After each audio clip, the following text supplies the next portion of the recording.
subversivo en términos de que provoca muchas rebeldías y en cierto modo desesperanzador. A pesar de que estemos reconceptualizando algunos conceptos, valga la redundancia, me parece que el momento histórico que está viviendo el mundo es de alguna manera trágico. ¿Cuáles son esas amenazas? Aquí has hecho referencia a varias de ellas. Simplemente así, de un pincelazo.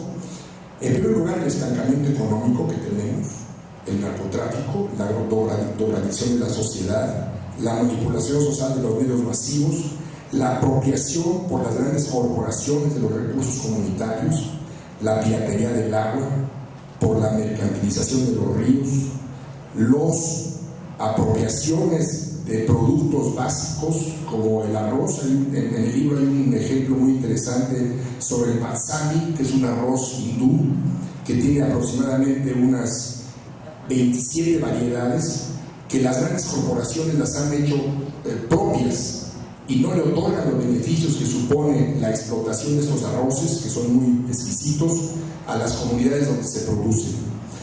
La pérdida de culturas, Rodolfo Steinhardt sabe muy bien lo que eso significa, la pérdida de lenguas, la pérdida de las identidades, los derechos humanos lacerados, la pobreza extrema, las enfermedades infecciosas, el problema climático, la contaminación del aire, etcétera, etcétera, etcétera.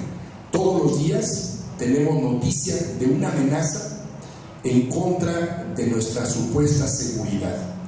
Si la seguridad es no tener miedos y no tener necesidades insatisfechas, podría decirse con toda facilidad que vivimos en una sociedad insegura, amenazada de riesgos que laceran incluso la conciencia de uno mismo. Hay por ahí en el libro un trabajo de una de las autoras que hace referencia, por ejemplo, a la muerte de los fetos en algunas comunidades indias cuando se trata de mujeres, cuando son mujeres las que nacen. Y nada más como dato, se habla de que por ese crimen hay 60 millones de mujeres faltantes. Es solo uno de los muchos datos que compila y que están en este libro. Ya se ha definido aquí cuál es el concepto de seguridad humana. En efecto, hemos pasado de defender lo nacional, lo territorial, y conceptualmente se ha convenido de que ahora debemos de preocuparnos por la gente, no solamente por las naciones. Desde luego, como decía el doctor Steinhardt, hay paréntesis en esta inercia de la nueva concepción sobre seguridad. Básicamente lo que ocurrió el 11 de septiembre en Nueva York, en Estados Unidos, hizo que las grandes potencias, el imperio, recuperara ese viejo discurso según el cual lo que más importa es la seguridad nacional, dejando de lado y soslayando y solapando problemas de mayor envergadura para todos, como son los aquí descritos. Básicamente los problemas de la economía y todo lo que esto significa. A mí me parece que esta investigación puede ayudar mucho a que se conforme en América Latina un pensamiento homogéneo que ayude a contrarrestar las posiciones de los grandes países y de las grandes empresas transnacionales. Por cierto, en los trabajos de Úrsula, si bien se refieren a todo el historial del concepto, hace énfasis particular en el tema de América Latina. Y en América Latina tenemos una serie de amenazas adicionales. Por ejemplo, los conflictos fronterizos que tenemos en todos los países, básicamente del sur de América Latina, están amenazando la seguridad de esos países.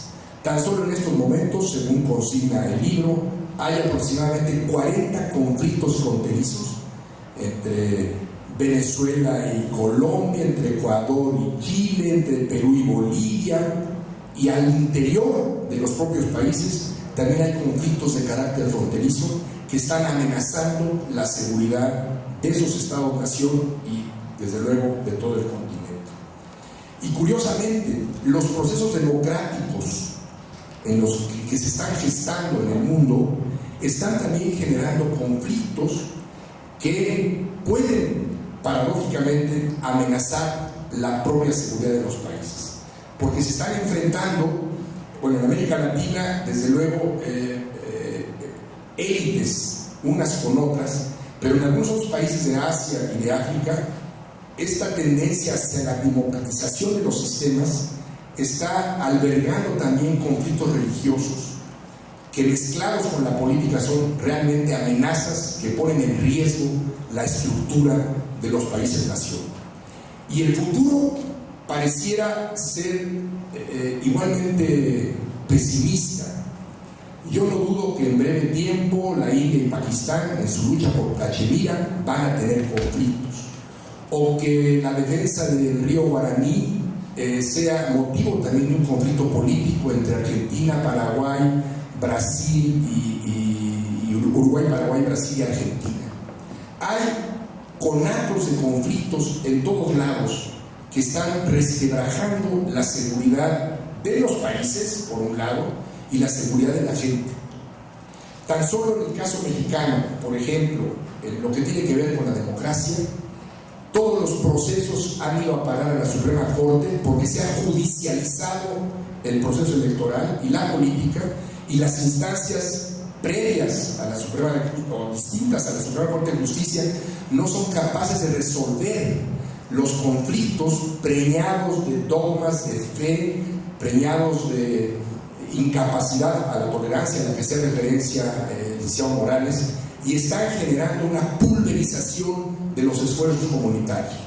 El individualismo que caracteriza al mundo capitalista en esta sociedad global, en donde la tecnología tiene una primacía fundamental, está provocando una pérdida de conductas comunitarias que antaño eran muy importantes para generar trabajo y para generar seguridad en las comunidades. Por ejemplo, el tequio, o las faenas que acostumbraban nuestras gentes en Tepoztlán, en donde cada individuo aportaba algo para hacer la calle, la presa, la escuela, se han perdido porque este individualismo también se ha convertido en una amenaza a la seguridad de la gente.